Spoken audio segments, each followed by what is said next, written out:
So I said, what can we do? Doctor said, well, we can't do anything. I said, well, what does this mean? He said, it means that you should get your affairs in order.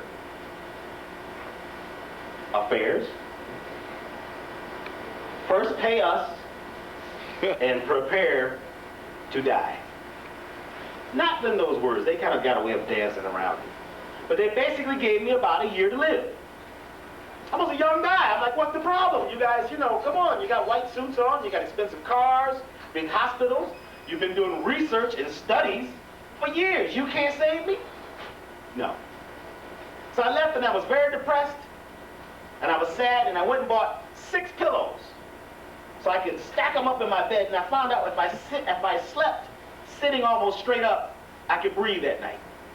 So that was my new technique for saving my life. I still ate everything in town. In fact, Haagen-Dazs ice cream was my favorite thing. When the quarts came out, I had a party, especially the one butter pecan. You got to say pecan. That way it sounds even more important. Pecan instead of pecan. I used to eat the quarts, and I would fall asleep eating it, and the quart package would still be in my bed with the spoon and everything in the morning. I was growing every day. Around that same time, I happened to meet an herbalist. And the herbalist told me, "You are eating yourself to death." So what are you talking about?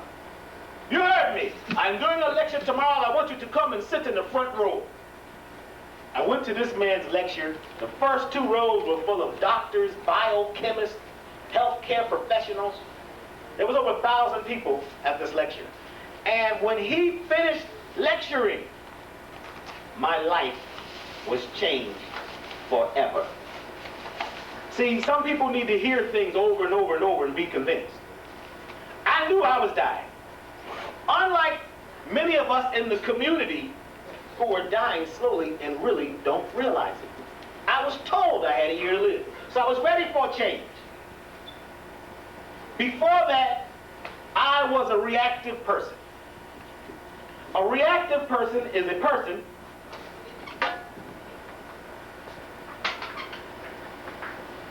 who looks at all the things that they cannot control and reacts to them. Oh, the air is polluted, I'm going to die anyway. Oh, I should drink alcohol because I need to have fun. Oh, the cigarette, something's going to kill me, don't worry. I'm going to die anyway.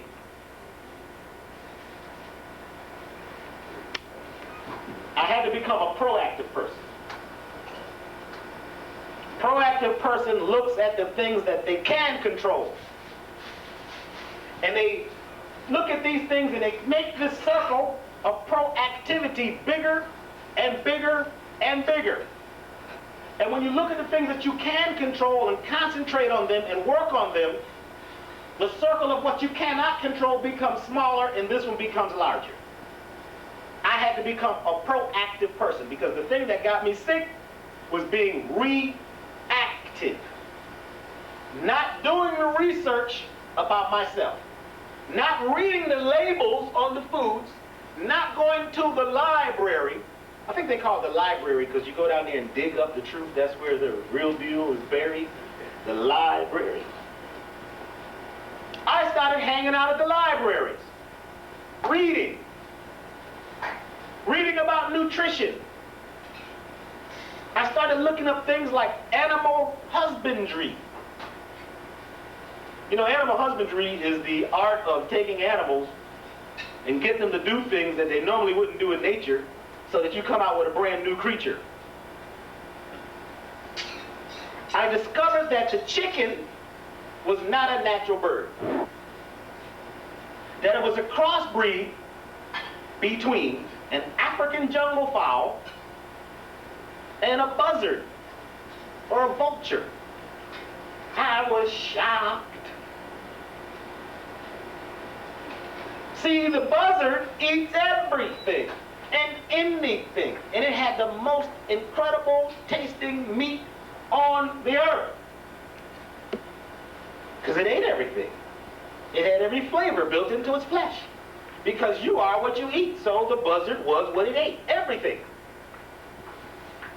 The African jungle fowl only ate grain, and it also ate food that was left over in the villages in Africa, but it wasn't afraid of humans. So it wasn't domesticated, but it wasn't afraid. But its meat tasted terrible. So they figured that it was very hard to catch the vulture and eat him. This was way back in the days.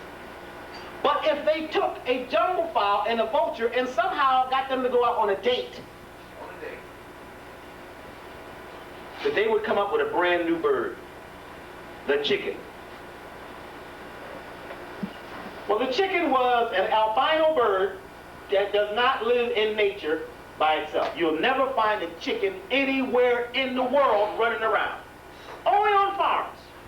In fact, the chicken is so domesticated that sometimes when the farmer comes around, they get up and just let the farmer take the legs, the eggs. They just step aside.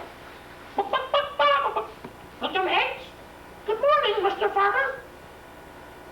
Do you know a natural animal that gives away his children like that? Someone comes to your door, knocks on the door, put the children in the van, and you say, oh, okay. You'd never do it. You have to change the biochemistry of things that are natural. The chicken is not natural. It doesn't run away. It doesn't fight for itself. The turkey is natural.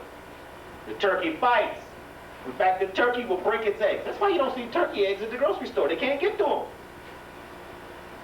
Okay? Now you may say, okay, so the chicken is man-made. What's the problem? Well, the problem is it doesn't fit in the natural ecological niche. It doesn't fit in the biochemistry of the Creator's world. And you were born with a brain computer that is programmed to recognize everything that is natural in your environment. If it is unnatural, then your brain computer doesn't recognize it, and it stores it up or puts it to the side or makes it cause a disease. Are you following what I'm saying? Yeah. Are you following what I'm saying? Yeah. Okay. That's if you eat it. If you eat it. Oh, if you even hang around it too long. I mean, it's not natural.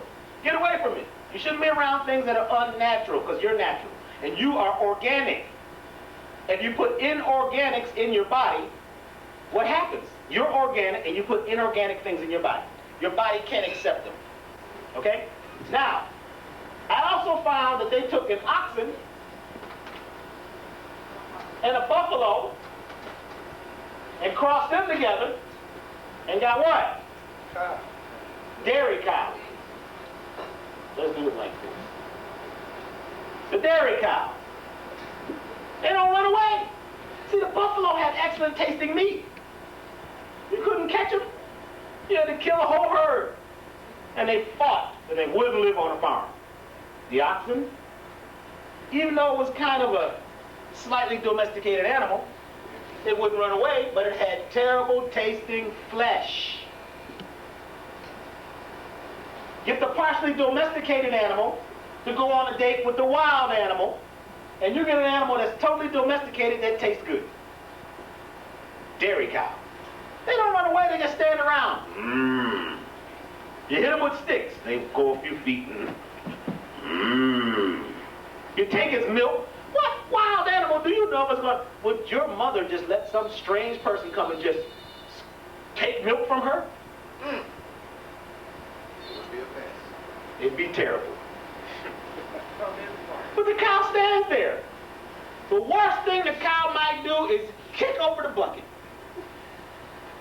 That's it. And you think that's a natural animal. And then you want to drink the cow's milk. But you wouldn't drink a dog's milk. You wouldn't drink a kitty cat's milk. But you have been slowly desensitized into accepting the cow's milk as natural. But it says on most of the containers, calcium and vitamin A and D enriched. Why did you have to enrich it if it was already rich? Because it's not rich. It is the animal's mucus. Milk is mucus and white blood cells. And it does have calcium. but the calcium molecules are too big for you. And there is a computer program in every molecule of cow's milk that tells whatever drinks it to become a full-grown cow. How much does a full-grown cow weigh? 1,500 pounds? Maybe 1,500 pounds. Now you know why we got some of the problems we have in the community. Because people are drinking mucus. Leave the glass of milk out overnight. It turns into mucus. When you get a cold, what's the first thing they tell you? Don't drink milk. Why? Because it makes extra mucus in your body. Thank you. But when you don't have a cold, it's okay to make a little extra mucus. Remember that mucus is a sticky, gooey material that everything sticks to. So the toxins that normally would be swept out of the body get caught in the excess mucus. If you're going to drink milk, it should be milk from your mother, and only until you're 5 years old. Because up until the age of 5, you have something called lactase. Lactase breaks down milk. It's an enzyme that breaks down milk. But it only breaks down the milk from your mother, not from some other animal's mother. Are you following what I'm saying? But you have been slowly desensitized to accept it.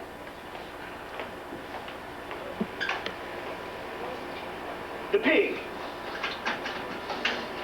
Almost every holy book I've ever seen mentions the pig. The swine. And it says that it's toxic. Don't touch it. I'm trying to figure out how ham is the #1 food on Easter. Buying it and eating it is bad enough. But I think it's that prayer where you pray over the ham and ask the Creator to bless it. When the Creator has told you over and over, don't eat it. I think some people may be going to hell. Because I think that's a terrible act. First of all, the pig is not made by God. And in the Bible and in all the rest of the holy books, it mentions eating the foods made by the Creator. You can pray over those, but the ones that are not made by the Creator are outside of the natural ecological niche. They don't fit. And if they don't fit and you force it, you get sick. This is why we are of the sickest people on this planet. Because we try to make things fit that naturally do not fit. The pig is a combination of an African rat, a dog, and a cat. Let me hear y'all say it. A rat, a dog, and a cat. You can drop a pig from 2 stories up and it lands on his feet just like a cat. No other animal is going to do that besides the cat. Anybody ever heard a pig say oink oink? They don't say oink oink. See, that's television. Tell lie vision. Pigs sound like rats, cats, and dogs.